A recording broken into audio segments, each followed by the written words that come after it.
देखिए आपका अपकृत विधि शुरू किया जा रहा है। आपका ये क्वेश्चन आपका जो नेट इत्यादि में भी आपका एक तो शब्द ही बन जा रहा है। 3 बार 2 बार या 3 बार नेट में भी ये क्वेश्चन आया है, बिहार में भी ये क्वेश्चन आया आया है। और कि टाट किस भाषा का शब्द है, यानी कि अपकृत या हिंदी में इसे दुष्कृत्य कहा जाता है। हिंदी में याद रखिए अपकृत विधि, या जो आपका लिखा गया था कंपटीशन में या बार काउंसिल ऑफ इंडिया में जो लिखा गया था 1-2 बार, वह अपकृत्य न लिखकर दुष्कृत्य लिखा था। ये ना कि इसमें भी गलत हो जाए, चाहे अपकृत विधि आए या दुष्कृत विधि एक ही है। ये जो शब्द है आपका, इसको हम कहते हैं टार्ट, TORT। इसी शब्द पर पहले आपका मंथन करना है, यानी कि पहला जो मंथन करना है आपका, किस शब्द पर हमें आना है, टाट पर। समझिए, इसको हम लिखवा देंगे फिर से भाई, सुबह के पीरियड में भी एकदम शुरुआती दौर से मैं शुरुआत कर रहा हूँ। TORT। पहला क्वेश्चन आपका ये बनता है कि ये टाट शब्द किस भाषा का शब्द है। ये कई बार बिहार और नेट में भी आया है। तो ये फ्रेंच भाषा का शब्द है, यानी कि ये फ्रांसीसी शब्द है। अब इंग्लिश ना मार दीजिएगा, रोमन ना मारिएगा, आपका लैटिन ना मारिएगा, बल्कि ये किस माने किस भाषा का शब्द है टाट। तो आपका जवाब होना चाहिए फ्रेंच या फ्रांसीसी। कई बार क्वेश्चन आया है। टाट को अब किस भाषा में टाट को क्या क्या कहते हैं, अब ये हमें देखना है।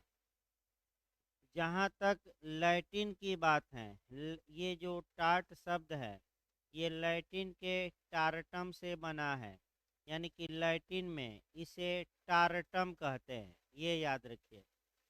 हिंदी में इसे आपका अपकृत या दुष्कृत कहते हैं, ये याद रखना है।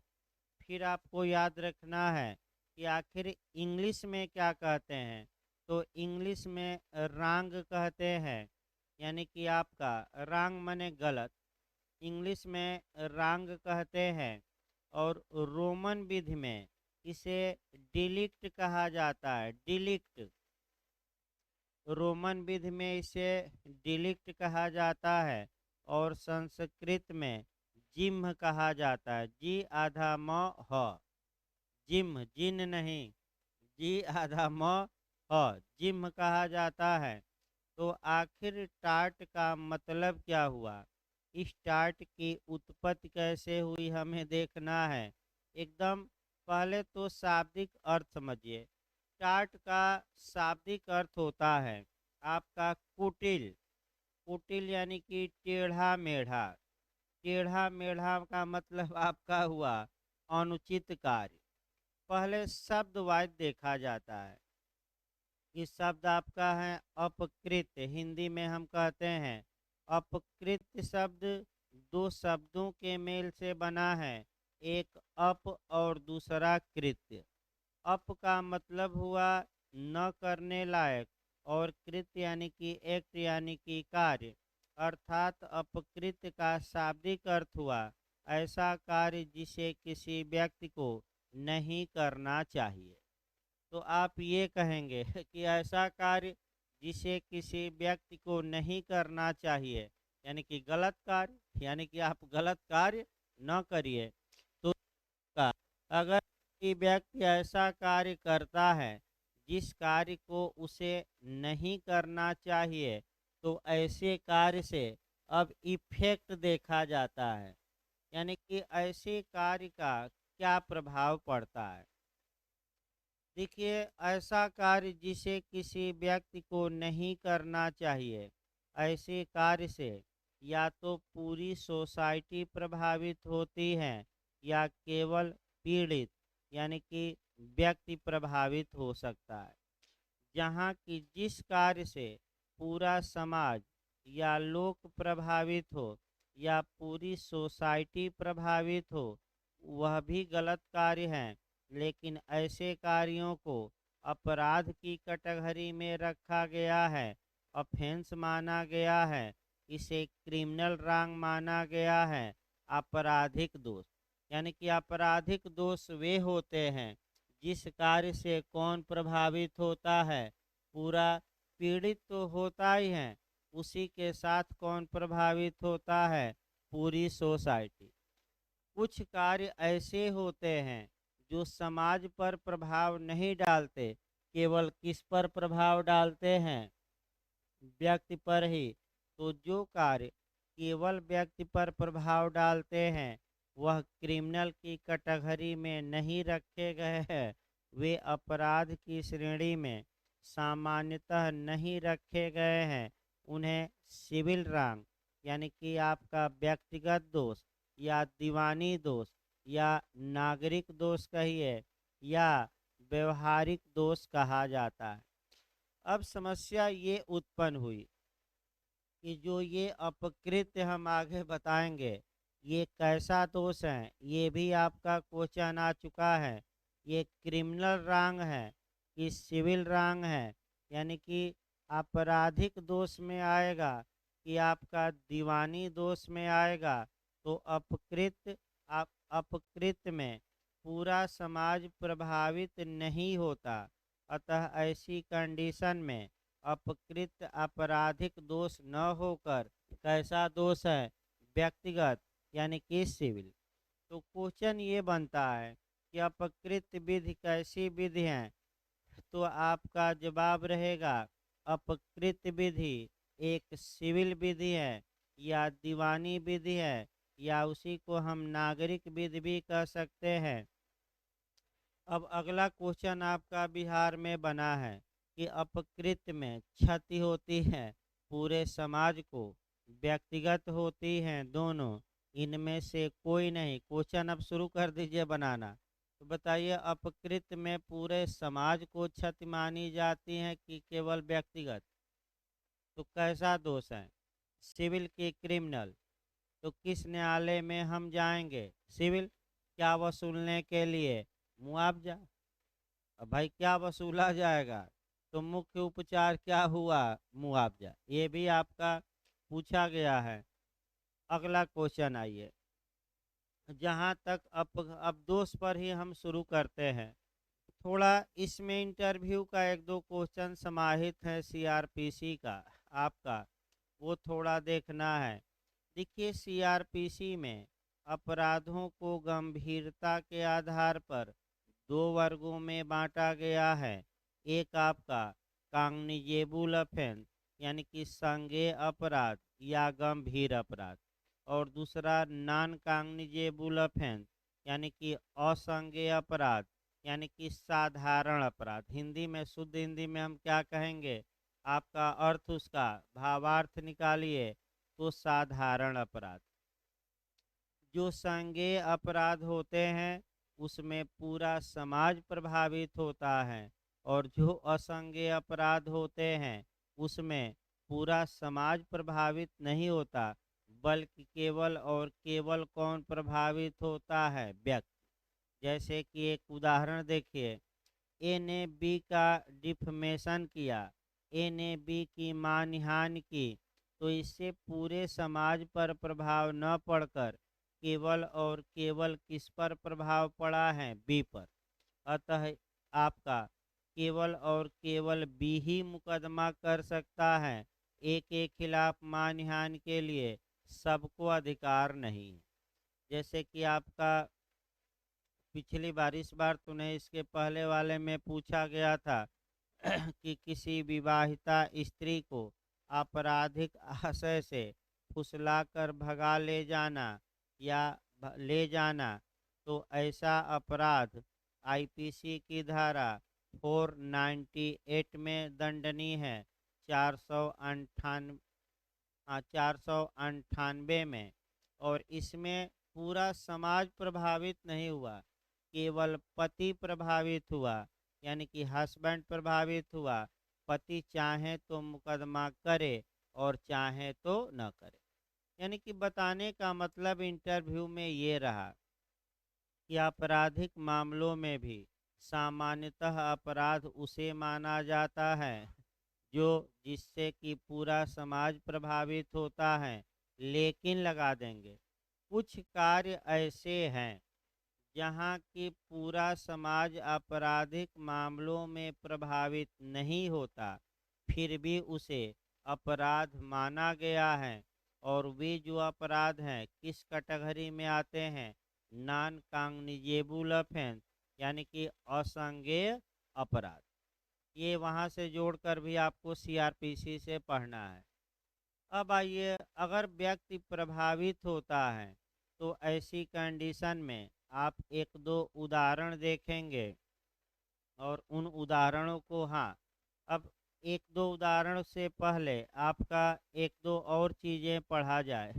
एक दो चीज़ें और ये पढ़नी है कि ये भी संभव है कि कार्य एक हो लेकिन वह सिविल रैंक भी हो और क्रिमिनल रैंक। तो ये बिहार का क्वेश्चन और नेट का भी क्वेश्चन है कि अगर एक ही कार्य आपका आपराधिक दोष भी है और सिविल दोष भी है तो कौन सी कार्यवाही की जा सकती है। यानी कि आप सिविल न्यायालय में जाकर डैमेजेज या क्षतिपूर्ति वसूलने की कार्यवाही करेंगे कि क्रिमिनल न्यायालय में जाकर ऐसे कार्य करने वाले को सजा दिलवाने का प्रयास करेंगे कि दोनों कार्यवाही साथ साथ चला सकते हैं। ये बिहार में भी पूछा गया और नेट में भी आ चुका है। तो आपका जवाब रहेगा कनकरेंट कार्यवाही होगी। कनकरेंट का मतलब हुआ कि दोनों कार्यवाही होगी। सिविल न्यायालय में जाकर हम मुआवजा की मांग कर सकते हैं और क्रिमिनल कोर्ट में जाकर ऐसे ऐसे अपराध करने वाले को दंड भी दिलवा सकते हैं। एक उदाहरण मैं बता रहा हूँ, सबसे अच्छा उदाहरण आपका कह सकते हैं, दो उदाहरण बताया जाए ताकि थोड़ा व्यापक किया जाए। एक मिथ्याबंदीकरण का, यानी कि सदोष परिरोध का उदाहरण मैं बता रहा हूँ। और एक आपका मैं बताऊंगा डिफमेशन, यानी कि मानहानि का। पहले मानहानि का ही बताया जाए। मान हानि शब्द दो शब्दों के मेल से बना है, एक मान और दूसरा हानि। मान मतलब ख्याति और हानि मतलब नुकसान। यानी कि जब कोई व्यक्ति किसी दूसरे व्यक्ति के ख्याति को नुकसान पहुंचाता है, मान सम्मान को नुकसान पहुंचाता है, उसी को हम मानहानि कहते हैं। मानहानि के मामलों में आप सिविल सूट दायर करके जो व्यक्ति मानहानि किया है उससे क्या वसूल सकते हैं, उसके लिए मुआवजा यानी कि डैमेजेज, यानी कि क्षतिपूर्ति वसूल सकते हैं और क्रिमिनल कार्यवाही कर सकते हैं और ऐसे व्यक्ति को सजा भी दिलवा सकते हैं। क्योंकि मानहानि आईपीसी की धारा 499 में परिभाषित है। 500, 501 और 502 में इसे दंडनीय बनाया गया है। अब समस्या ये आई कि जिसकी मानहानि की गई है, क्या वह मुआवजा की मांग करने के लिए सिविल न्यायालय में जाए या अपराधी को दंडित करवाने के लिए क्रिमिनल कोर्ट में।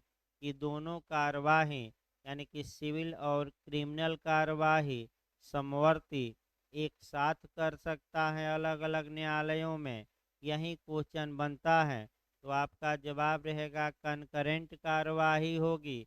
इधर सिविल न्यायालय में मुकदमा करे क्या वसूलने के लिए, मुआवजा, और इधर क्रिमिनल कोर्ट में मुकदमा करे दंड दिलवाने के लिए।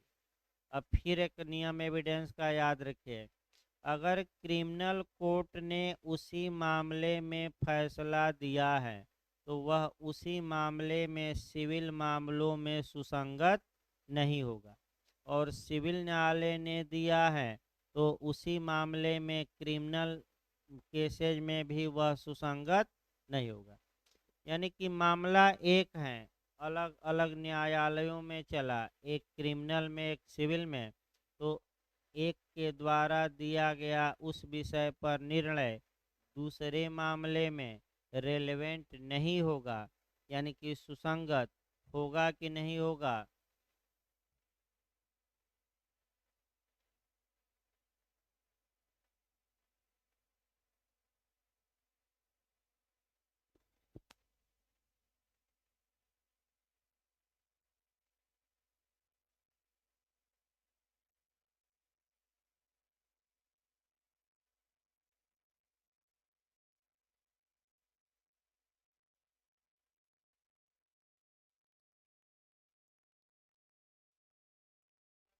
ये भी याद रखिए, एविडेंस एक से भी आपको जोड़ना है कि रेलेवेंट होगा कि नहीं।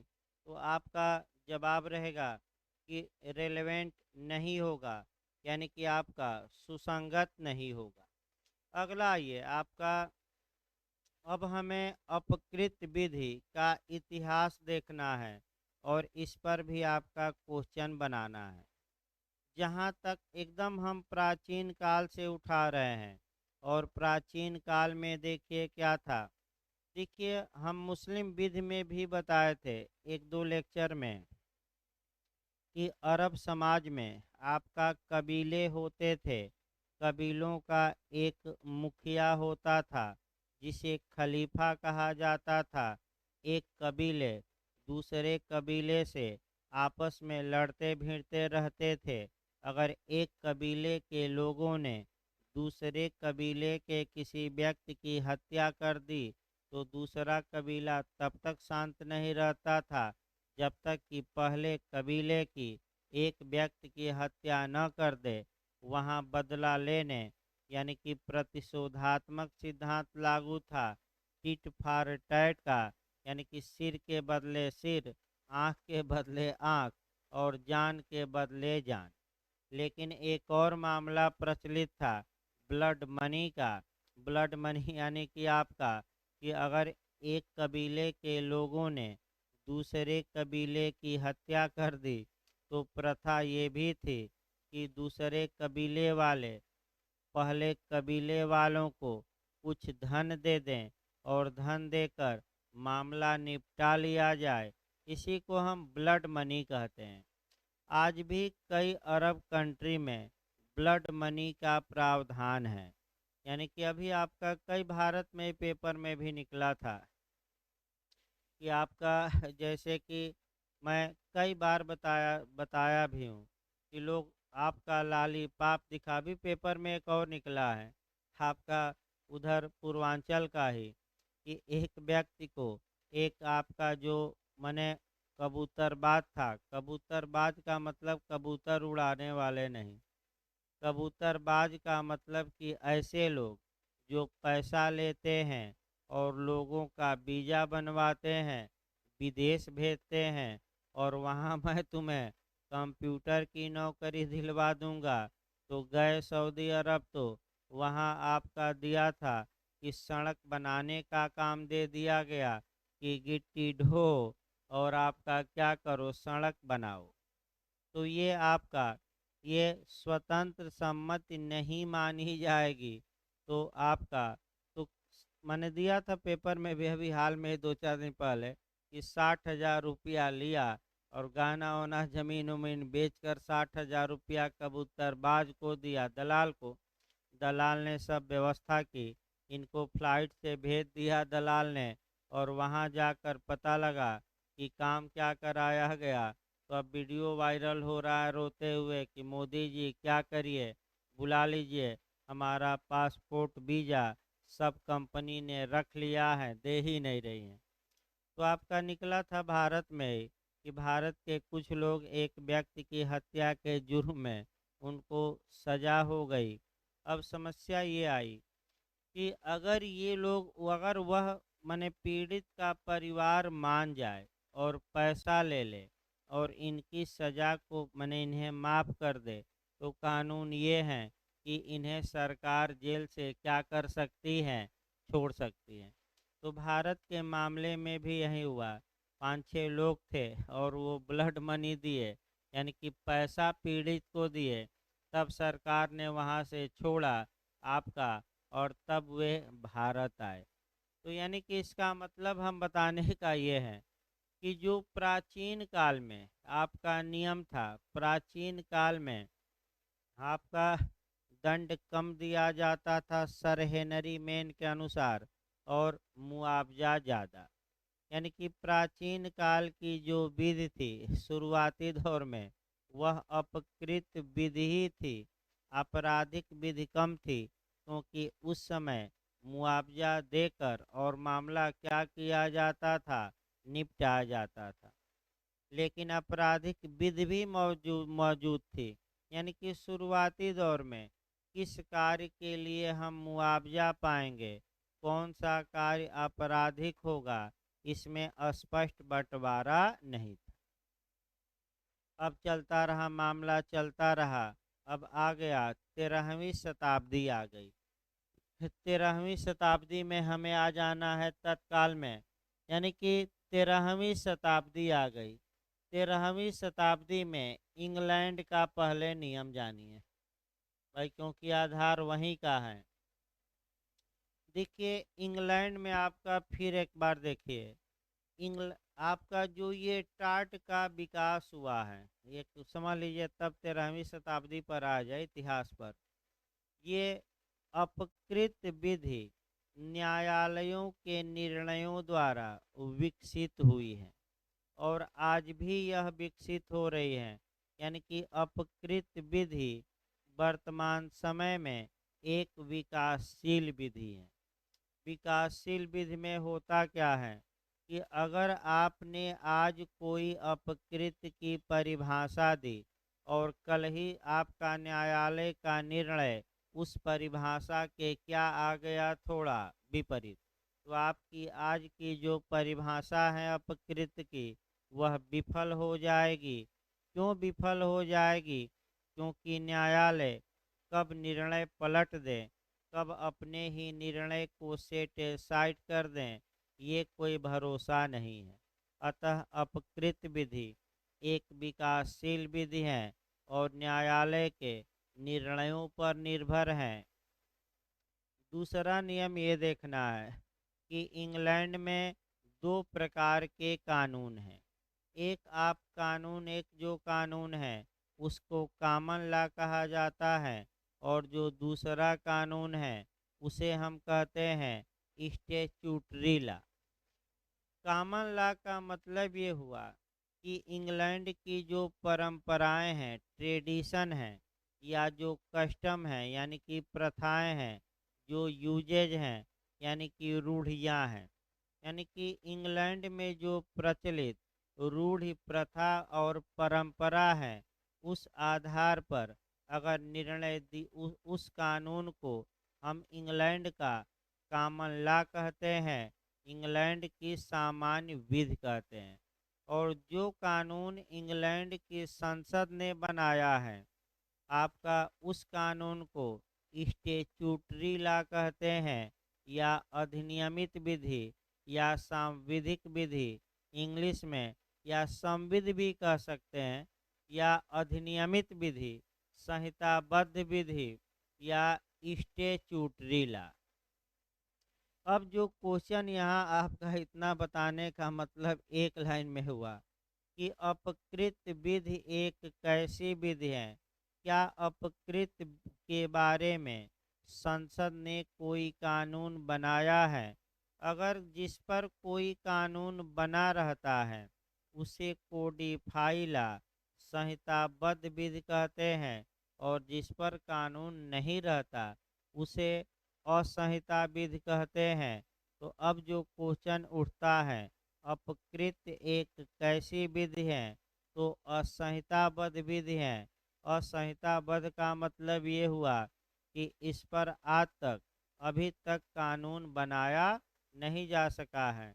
तो जब कानून बना ही नहीं है तो इसका बेयर एक्ट भी नहीं आएगा। यानी कि जाकर दुकानों पर बेयर एक्ट न मांग लीजिएगा कि टाट का बेयर एक्ट दीजिए, क्योंकि नए लड़के आपका जाकर मांग ही देते हैं। तो चूंकि यह कानून माने यह जो विधि है ये कॉमन लॉ की देन है और न्यायालय के निर्णयों पर आधारित है, अतः इसमें बेयर एक्ट नहीं आएगा।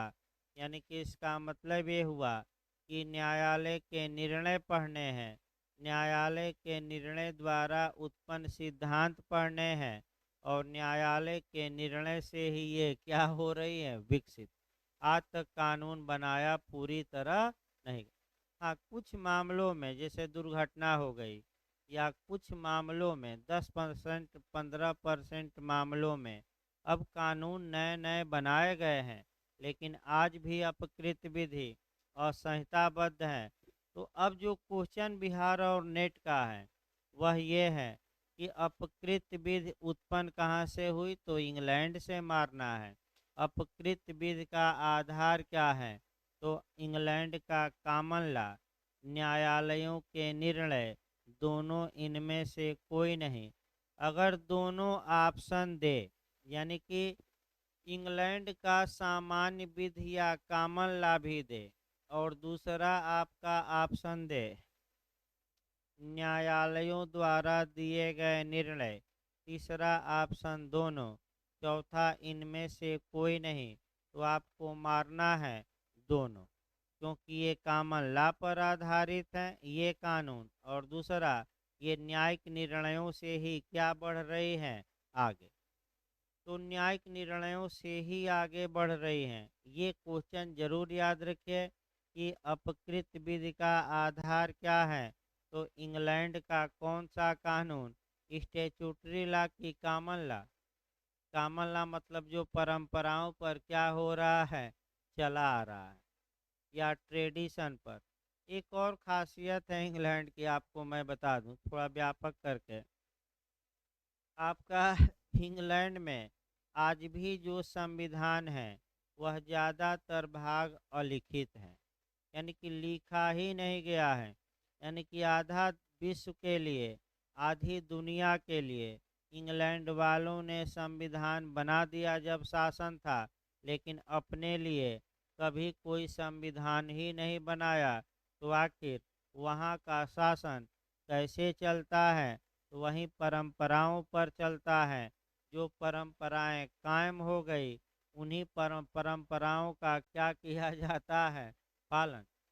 भारत में इतना भारी भरकम संविधान है, तब भी रोज समस्या आ रही है, और वहाँ तो कुछ लिखा ही नहीं गया है, तब भी सही ढंग से चल रहा है।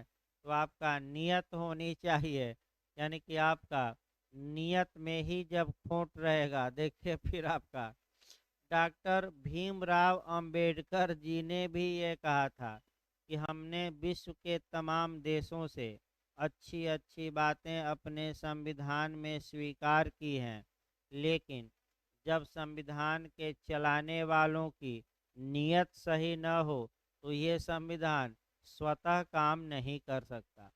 अर्थात व्यक्ति इन बातों को कितना फॉलो करता है, किस रूप में लागू करता है, ये संविधान उस पर भी निर्भर करेगा, क्योंकि केवल किताब में लिख देने से संविधान लागू नहीं हो जाता। यानी कि आपका संविधान आपका प्रिंसिपल है, सिद्धांत है। तो जो व्यवहार हो, जो आपका राज व्यवस्था है, जो पॉलिटी है, वह कंडक्ट है, आचरण है। इसका मतलब कि जो भारत के लोग हैं अब इस संविधान के अनुसार कार्य करते हैं कि नहीं, संविधान इस पर निर्भर करता है कि अच्छा चलेगा कि बुरा। यानी कि लेकिन हमने अच्छी अच्छी बातें संविधान में क्या की हैं, लिखी हैं। आगे इसको बढ़ाया जाए आपका। अब आ जाइए 13वीं शताब्दी। 13वीं शताब्दी में इंग्लैंड में क्या नियम था। देखिए 13वीं शताब्दी में हाँ, 13वीं शताब्दी से पहले कौन से मामले अपकृत या सिविल होंगे, अर्थात किसके लिए आप मुआवजा केवल वसूल सकते हैं, कौन से मामले क्रिमिनल या आपराधिक होंगे, अर्थात किसके लिए गलती करने वाले को सजा दी जा सकती है। ये बात स्पष्ट रूप से आपका विभाजित नहीं थी।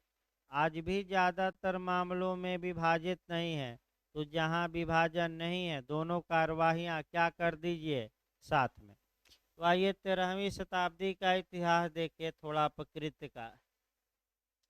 13वीं शताब्दी में इंग्लैंड के सम्राट ने एक लेख जारी किया, एक आपका लेख जारी किया जिसे हम रिट कहेंगे। यानी कि ये जो संविधान में आप 5 रिट पढ़ते हैं वो वाली रिट नहीं, ये रिट मतलब उपचार। अगर हम यहाँ रिट बोल रहे हैं 13वीं शताब्दी में तो इसका मतलब रेमेडी। रेमेडी का मतलब ये हुआ कि कौन सी आपके प्रति कौन सी गलती हुई है तो आप कोर्ट का दरवाज़ा खटखटाकर उस गलती के लिए मुकदमा दूसरे व्यक्ति पर कर सकते हैं। इसके लिए रेमडी या लेख या रिट इंग्लैंड के सम्राट ने जारी किया। तो आपका कबूतर खाना भी यहीं बना लेना है। आपका देखिए कबूतर खाने में क्या होता था, तो पहले कबूतर खाना बना लिया जाए। 5 ये खाने हैं तो पिगन होल थ्योरी भी हल्का सा इसी पर अभी हल्का समझना है। ये 5 कबूतर खाने हैं, एक कबूतर खाने में केवल एक कबूतर रखा जा सकता है। उसी प्रकार इंग्लैंड के सम्राट ने लेख जारी किया है और उस लेख के द्वारा खाना बना दिया है और इन खानों में अपकृत्यों का नाम डाल दिया है। अपकृत्यों का क्या लिख दिया गया है? नाम। अब आइए 13वीं शताब्दी में जो सबसे पहला अपकृत राजा ने मान्यता प्रदान की या जो सबसे पहले आपका रिट जारी किया, लेख जारी किया, जो सबसे पहले पहला अपकृत था वह ट्रेसपास था, यानी कि अत्याचार। ये भी क्वेश्चन बना है कि सबसे प्राचीन रिट या सबसे प्राचीन लेख या सबसे प्राचीन अपकृत क्या था, तो वह आपको क्या मारना है? अत्याचार मारना है, यानी कि ट्रेसपास। ये जो टाट था ये किस शताब्दी में उत्पन्न हुआ? 13वीं शताब्दी में आपका। तो सबसे पहले कबूतर खाने में कौन सा कबूतर रखा गया? कौन सा अपकृत रखा गया? अत्याचार का। सबसे प्राचीन रिट कौन सी है आपका? अत्याचार की रिट है या लेख है? फिर आपका रिटों की जननी कौन मानी जाती है? तो वह अत्याचार की रिट है। यानी कि सबसे पहले कबूतर खाने में कौन सा अपकृत सेट किया गया, रखा गया, तो गलत न हो उसको क्या कहेंगे हम? अत्याचार। किस शताब्दी में ये रखा गया? 13वीं। अब पहले अत्याचार समझिए तब तो आगे बढ़ा जाए। देखिए अत्याचार या ट्रेसपास का मतलब ये हुआ कि व्यक्ति के अधिकारों का हनन। यानी कि अगर कोई व्यक्ति किसी संपत्ति पर पजेशन या कब्जा जमाए हुए हैं और आप उस व्यक्ति के अधिकार पर आक्रमण करते हैं, अधिकार का वायलेशन करते हैं, यानी कि बिना अनुमति के ही, बिना उसकी रजामंदी के आप उसके कब्जे में पाई गई उसके कब्जे में जो प्रॉपर्टी हैं उसमें प्रवेश करते हैं। जैसे ए का घर है, अगर बी आता है और ए की सम्मत के बिना, रजामंदी के बिना, माने ए की रजामंदी के बिना बी ए के घर में प्रवेश करता है तो इस कार्य को हम ट्रेसपास कहेंगे, अत्याचार कहेंगे। अगर बी का, हाँ, अत्याचार अपराध नहीं है लेकिन सिविल रॉन्ग है और अत्याचार के लिए ए बी के खिलाफ मुकदमा करके मुआवजा वसूल सकता है। अब समस्या ये आई कि बी ने अगर एक पैर ए के कमरे में रखा फिर बी वापस चला गया तो ए को तो एक पाई का नुकसान भी नहीं हुआ तो कानून ये कहता है कि भले एक को एक पैसे का नुकसान न हुआ हो, लेकिन एक का राइट तो वायलेट हुआ। यानी कि एक का ये अधिकार था कि कोई दूसरा व्यक्ति में बिना मेरी इजाज़त के मेरे अहाते या घर में प्रवेश न करे, और ए के इस अधिकार का बी ने क्या किया है, वायलेशन। अतः ए को ये अधिकार है कि वह मुआवजा पाए बी के खिलाफ मुकदमा करके, भले ही ए को कोई नुकसान न हुआ हो। इसको बिहार में है ये पूछा जाता है मैक्सिम, एक्शनेबल पर सी। भाई गलत न हो, इसी को कहते हैं, आगे हम बताएंगे इस मैक्सिम को, एक्शनेबल पर सी, स्वतः अनियोज्य दावा।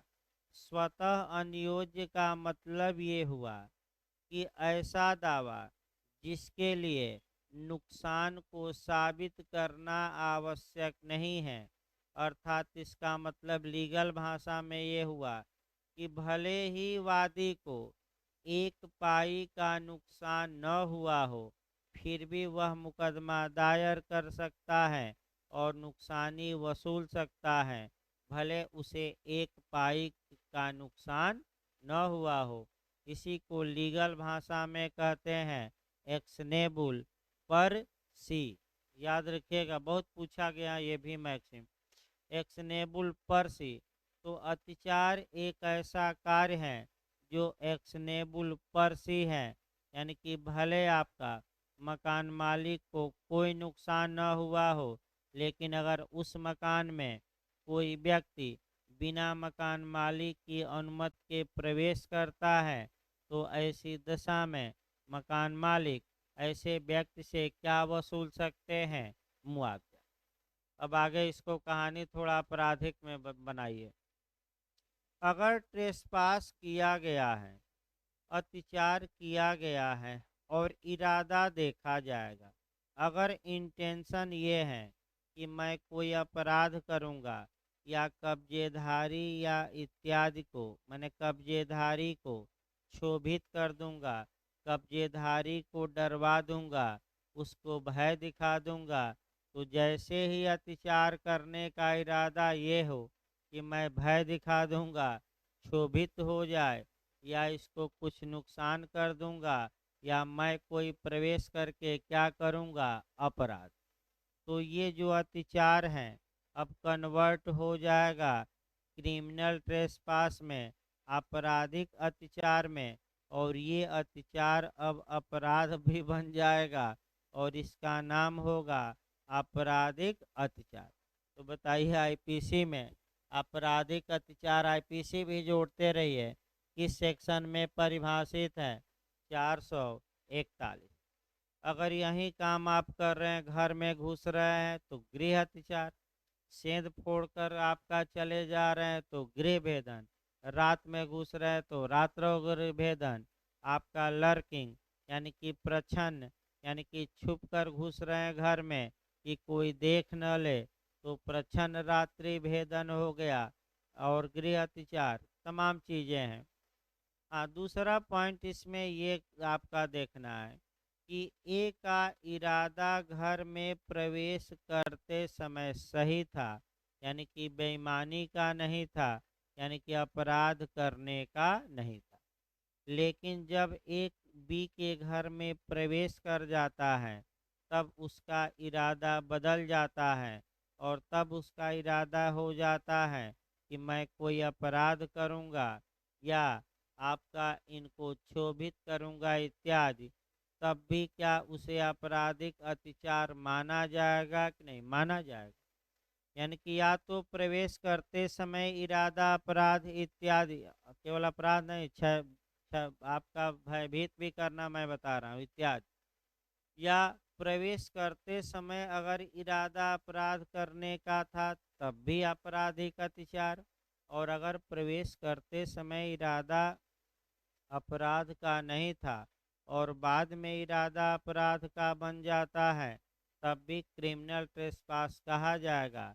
और ये केवल अब मुआवजा आप नहीं वसूल सकते ऐसे व्यक्ति से, आप क्या कर सकते हैं, ऐसे व्यक्ति को दंडित भी करवा सकते हैं।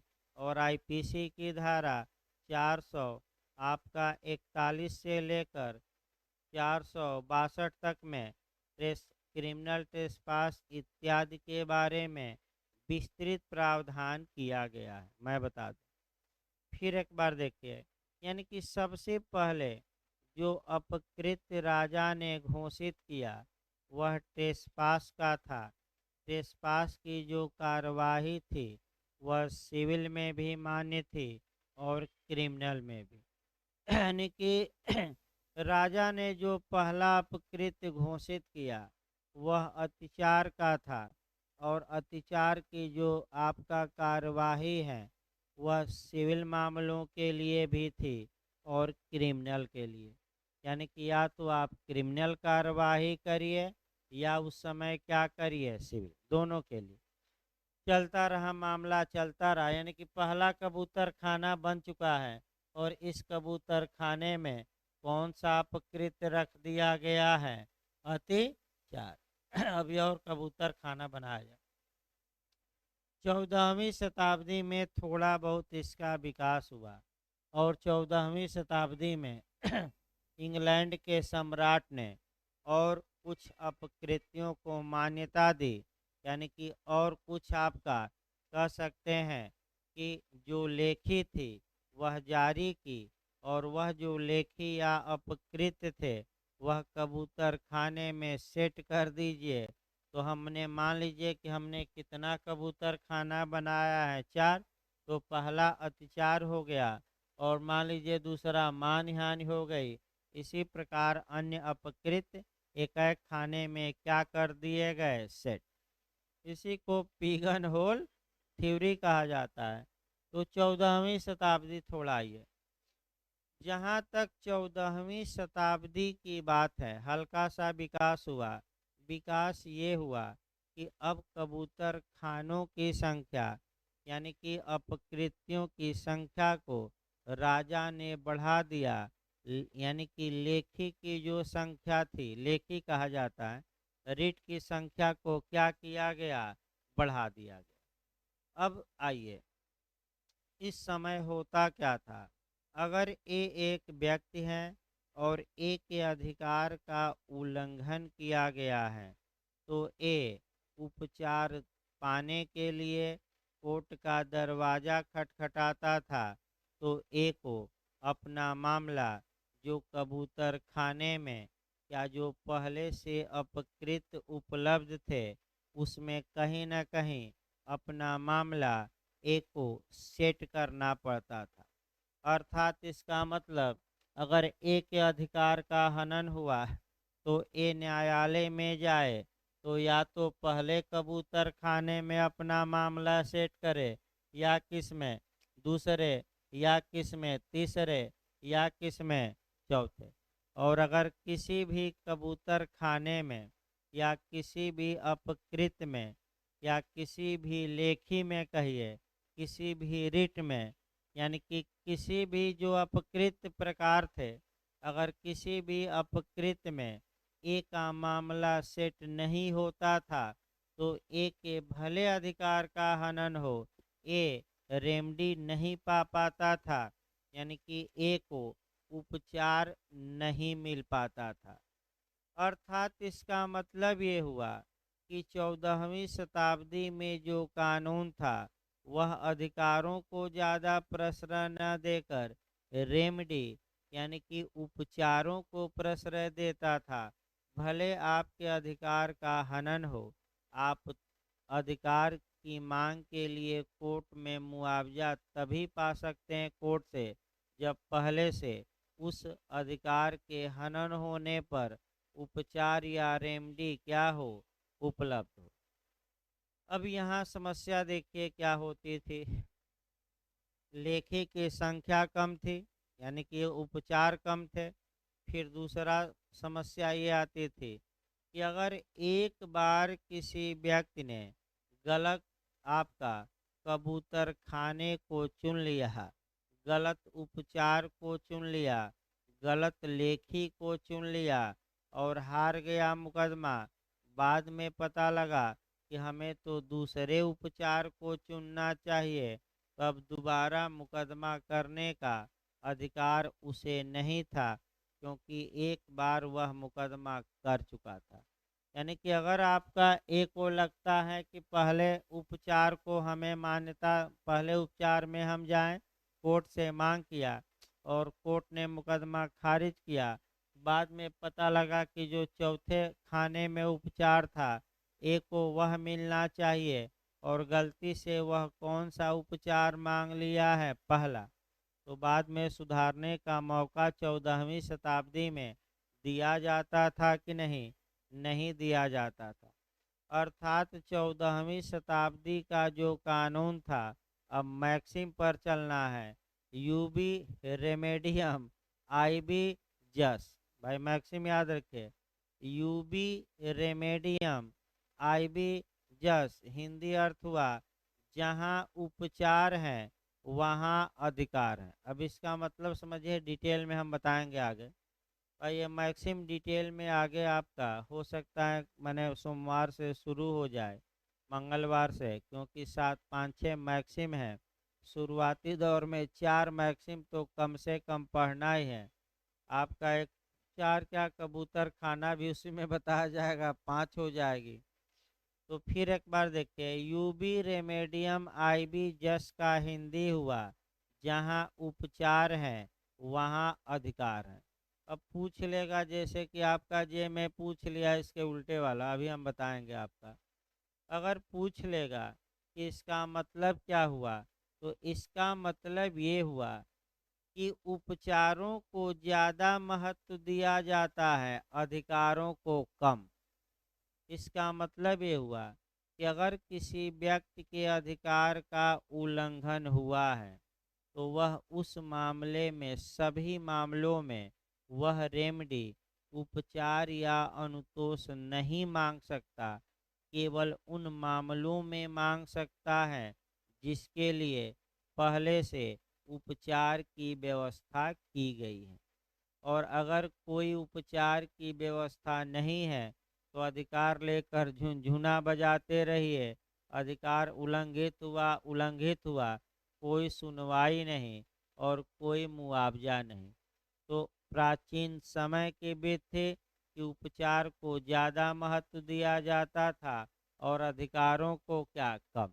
इसका मतलब लीगल भाषा में हुआ कि सम्राट ने जो लेखी मने रिट, या जो लेख जारी किए, यानी कि जिन अपकृत्यों को मान्यता दी है, अगर आपके अधिकार का हनन होता है तो आप उन्हीं अपकृत्यों के लिए ही मुकदमा कर सकते हैं। अगर उन अपकृत्यों में आपका मामला सेट नहीं होता तो भले आपके अधिकार का हनन हुआ है, आप कोर्ट का दरवाज़ा खटखटा नहीं सकते। यानी कि उपचार को महत्व दिया जाता था कि अधिकार को, उपचार को। चलता रहा मामला, चलता रहा आपका, और एक आपका चलता रहा मामला, 1703 आ गया, और 1703 में आपका कह सकते हैं कि एक आपका केस आया, और वह केस था एसबी बनाम वाइट का। देखिए बहुत अच्छा केस है। 1703 आ गया, 1703 ईस्वी में, 1703 ईस्वी में एशबी बनाम वाइट का केस आया। जज का नाम तक पूछा जाता है, जस्टिस होल्ट, हो आधा लॉ ट। एसबी बनाम वाइट का केस किससे संबंधित है पूछा जाता है, तो निर्वाचन या चुनाव से पहला बताएंगे। दूसरा आपका जो पूछा जाता है वह पूछा जाता है कि पहला केस कौन सा था जिसमें कि अधिकार, ये कहा गया कि अधिकार के हनन होने पर उपचार मिलना ही चाहिए, भले कबूतर खानों की संख्या बढ़ानी पड़े, भले लेखी बढ़ानी पड़े। तो न्यायालय ने सबसे पहले ये बात किसमें की, तो एसबी बनाम वाइट। देखिए इसमें हुआ क्या था, थोड़ा इसका तर्क वितर्क हुए, तब फैसला आया, और बहुत अच्छा फैसला आया। और यहीं से आपका शुरुआत होती है दूसरे मैक्सिम की, यू बी जस्ट आई बी रेमेडियम, यानी कि जहाँ अधिकार है वहाँ उपचार है। यहीं से शुरुआत भी होती है और अंततोगत्वा कानून द्वारा मान्यता दिखाई जाएगी। अब देखिए इसमें हुआ क्या था। एक व्यक्ति का नाम वोटर लिस्ट में था और वह गया मतदान करने, तो मतदान अधिकारी ने उससे मत देने से रोक दिया। फिर ऐसी दशा में जिस व्यक्ति को मत देने से रोका गया था वह न्यायालय का दरवाज़ा खटखटाया और ये डिमांड किया कि हजूर निर्वाचन अधिकारी से हमें मुआवजा दिलवाया जाए, क्षतिपूर्ति दिलवाई जाए। निर्वाचन अधिकारी का ये तर्क था कि हजूर इनको नुकसान क्या हुआ, इनको तो एक पाई का नुकसान नहीं हुआ। जिस प्रत्याशी को ये वोट देना चाहते थे वह प्रत्याशी भारी मतों से क्या हुआ, विजयी। और इनको तो खुशी मनानी चाहिए कि हमारा प्रत्याशी विजयी हुआ है। और ये तो आपका कह सकते हैं कि मुकदमा कर दिए हैं। और वादी ये कह रहा था कि भले ही हजूर हमें एक पैसे का नुकसान न हुआ हो, लेकिन जो हमारा ये राइट था, राइट टू वोटिंग, यानी कि जो मत देने का हमारा अधिकार था, उस अधिकार का तो इन्होंने उल्लंघन किया। तो हमारे अधिकार को आप मान्यता दीजिए और हमारे अधिकार की आप क्या करिए, रक्षा। फिर आपका निर्वाचन अधिकारी कह रहा था कि हजूर लेखी इसके लिए कोई उपलब्ध ही नहीं है, अर्थात इस मामले में कोई उपचार पहले से सम्राट ने उपलब्ध नहीं कराया। कोई कबूतर खाने में कोई लेखी है ही नहीं, अतः इनके अधिकार को मान्यता नहीं दी जा सकती। भले इनका अधिकार उल्लंघित हुआ हो, इन्हें कोई उपचार प्रदान नहीं किया जाएगा। अंत में जस्टिस होल्ट ने आपका फैसला सुनाया, बहुत अच्छा फैसला सुनाया। और क्या कहा, वही वाक्य याद रखना है। यदि वादी के पास कोई राइट है और उस राइट का वायलेशन होता है, तो वादी को ये अधिकार होना चाहिए कि वह उपचार पाए, क्योंकि कानून ये है कि अधिकार और उपचार साथ साथ चलते हैं। जहाँ अधिकार है वहाँ क्या है, उपचार। अगर अधिकार दे दिया जाए और रेमेडी या उपचार छीन लिया जाए तो अधिकार व्यर्थ हो जाएंगे, बेकार हो जाएंगे, उसका कोई मतलब नहीं। इसको थोड़ा संविधान पर तुरंत जोड़ना है। हमें फंडामेंटल राइट दिया गया है। अगर राज्य हमारे मूल अधिकारों का वायलेशन करता है तो हम राज्य के खिलाफ आर्टिकल 32 के तहत सीधे सुप्रीम कोर्ट या 226 के तहत हाई कोर्ट जाकर न्यायपालिका से अपने मूल अधिकारों की रक्षा करवा सकते हैं। तो ये जो अनुच्छेद 32 है, 2226 हैं, ये उपचारात्मक अधिकार है। और अनुच्छेद 32 तो स्वयं में एक मूल अधिकार है, क्योंकि मूल अधिकार वाले भाग में है। ये भी पूछा गया है, यानी कि उच्चतम न्यायालय में अपने अधिकार की रक्षा के लिए जाने का जो अधिकार है वो स्वयं क्या है, फंडामेंटल राइट। ये भी याद रखें। अब समस्या, हाँ, इसीलिए डॉक्टर भीमराव अंबेडकर ने अनुच्छेद 32 को सर्वाधिक महत्वपूर्ण अनुच्छेद माना और कहा कि अनुच्छेद 32 तो संविधान की हृदय और आत्मा है। ये क्यों कहा गया, तो इसलिए कहा गया कि जस्टिस होल्ट ने भी यही कहा था कि अधिकार और उपचार तो क्या चलते हैं, साथ साथ। अब समस्या इस पर जोड़ लीजिए, क्वेश्चन जो आया था वो क्वेश्चन आपका ये जे में आया था, यू बी जस्ट आई बी रेमेडियम, जुरिस्प्रूडेंस से आया था। जहाँ अधिकार है वहाँ उपचार। अगर ऐसा क्वेश्चन आए तो उस अधिकार को हम पूर्ण अधिकार कहते हैं। यानी कि जैसे कि करार है और विधि द्वारा प्रवर्तनीय है तो क्या हो गया, संविदा। तो ये आपका, यानी कि अगर मूल अधिकार है और हनन होने पर हम कोर्ट द्वारा उसे क्या करा सकते हैं, लागू, तो इसको अधिकार में जो कहा जाता है प्रकार में पूर्ण अधिकार। और ऐसे अधिकार जिन जो न्यायालय में प्रवर्तनीय नहीं है उसे अपूर्ण अधिकार।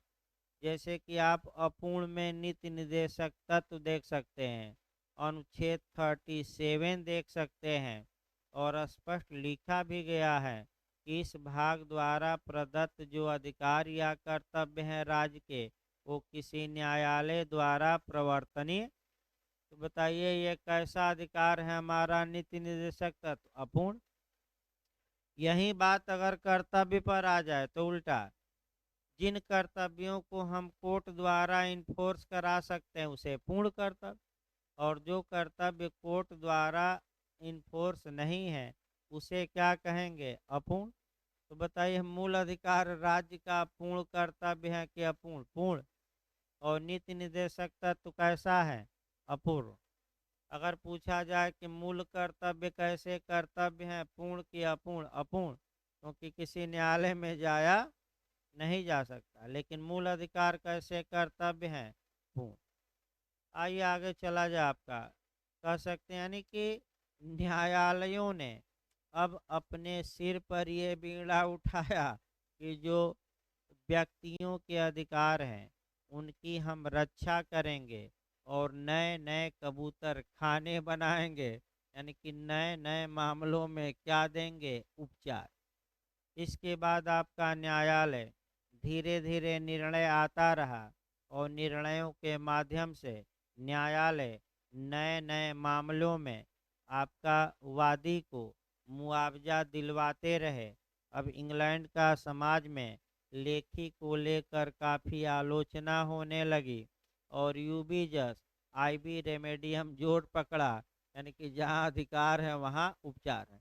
और जनता ने ये मांग की कि ये सही बात है कि अगर हमें अधिकार है उसका हनन हो रहा है तो हमें हर हाल में क्या मिलना चाहिए, उपचार। अतः राजा ने जो ये उपचार का कबूतर खाना बना दिया है इसको राजा लेखी को क्या करे, समाप्त। तो 1852 आ जाइए डायरेक्ट। 1852 ईस्वी में आपका इंग्लैंड की संसद ने कानून बनाया। कानून याद रखिए बिहार में पूछा गया है, कॉमन लॉ प्रोसीजर एक्ट।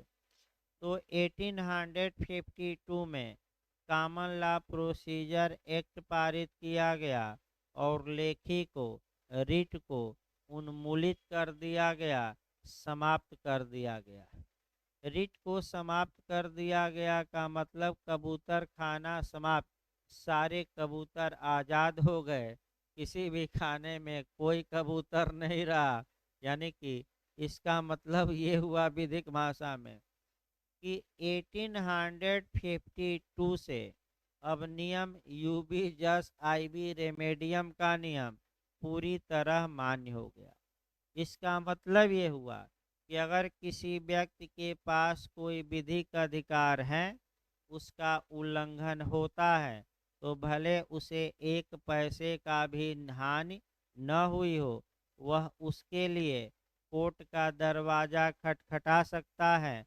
अब उपचार खोजना कबूतर खाने में नहीं जाना है आपका कबूतर, क्योंकि कबूतर खाना अब क्या हुआ, लेके समाप्त। तो वर्तमान समय में नियम क्या है, तो 1852 के बाद जो स्थिति है वह यूबी जस आईबी रेमेडियम की है। अगर अधिकार है तो उपचार हर हाल में क्या होना चाहिए, मिलना चाहिए। ये इक्विटी का भी नियम है, आप साम्य में भी पढ़ेंगे कि साम्य किसी अपकृत्य को उपचार विहीन नहीं रहने देगा। यानी कि अगर किसी व्यक्ति ने गलती की है, कानून में कोई उपचार नहीं है, तो इंग्लैंड के न्यायालय किस आधार पर उपचार दे देते थे, इक्विटी के आधार पर। साम्य के आधार पर, ये साम्य का भी नियम है।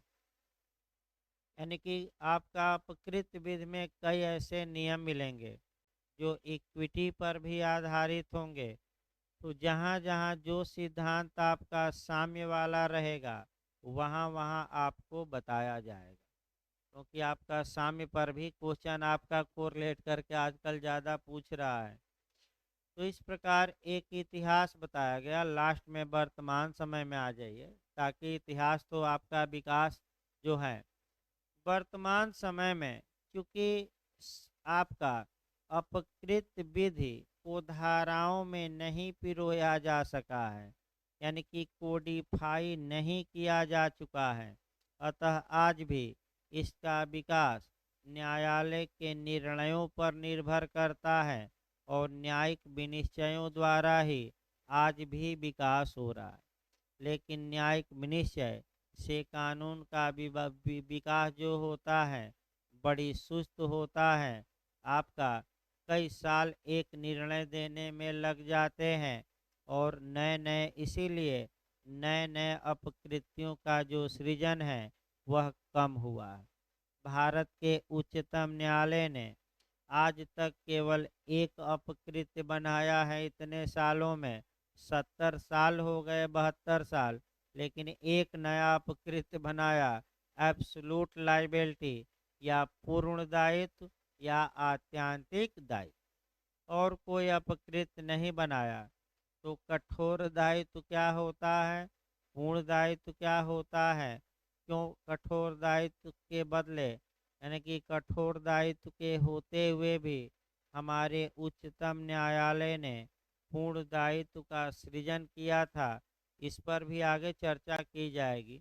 स्ट्रिक्ट लाइबिलिटी और कौन सी लाइबिलिटी, एब्सोल्यूट। क्यों, इस पर भी क्वेश्चन आपका कंसेप्चुअल आया है।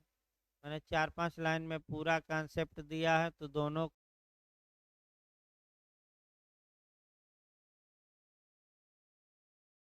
के निर्णय पर आधारित विधि हैं ज़्यादातर, और न्यायालय के निर्णय से आज भी इसका क्या हो रहा है, विकास। और संहिताबद्ध है कि नहीं, संहिताबद्ध नहीं, आधार क्या है इंग्लैंड का, कॉमन लॉ। तो अपकृत में अब कल बताया जाएगा आपका, मैंने सोमवार को, कि अपकृत में होता क्या है। एसेंशियल एलिमेंट जरूरी है पहले, ताकि ये न, जैसे अपराध में आवश्यक तत्व पढ़ते हैं, संविदा नियम में पढ़ते हैं, आपका तो अपकृत का क्या आवश्यक तत्व है, ये सोमवार के लेक्चर में बताया जाएगा। अब भाई ये देखिए, सार्वजनिक सूचना भी दी जा रही है भाई, व्यक्तिगत रूप से सूचना नहीं दी जाएगी। जो लोग भाई केवल प्री के लिए ऑनलाइन एडमिशन लिए थे, अगर वे आगे भी पढ़ना चाहते हैं, तो भाई आपका फीस जमा करें। कुछ लोग जमा किए हैं, कुछ लोगों का बाकी है। आपका ये सार्वजनिक सूचना दी जा रही है भाई, क्योंकि किसी को रिमूव किया जाए तो भाई व्यक्तिगत रूप से सूचना देना हमारे लिए संभव नहीं है। तो आपका भाई सार्वजनिक रूप से ऑनलाइन वालों के लिए सूचना दी जा रही है कि जो लोग केवल प्री के लिए एडमिशन लिए थे क्रैश कोर्स में, अगर वो आगे कंटिन्यू करना चाहते हैं तो कुछ और फीस जमा करें। ये सार्वजनिक रूप से आपका सूचना दी जा रही है, मैसेज भी कर दिया जाएगा।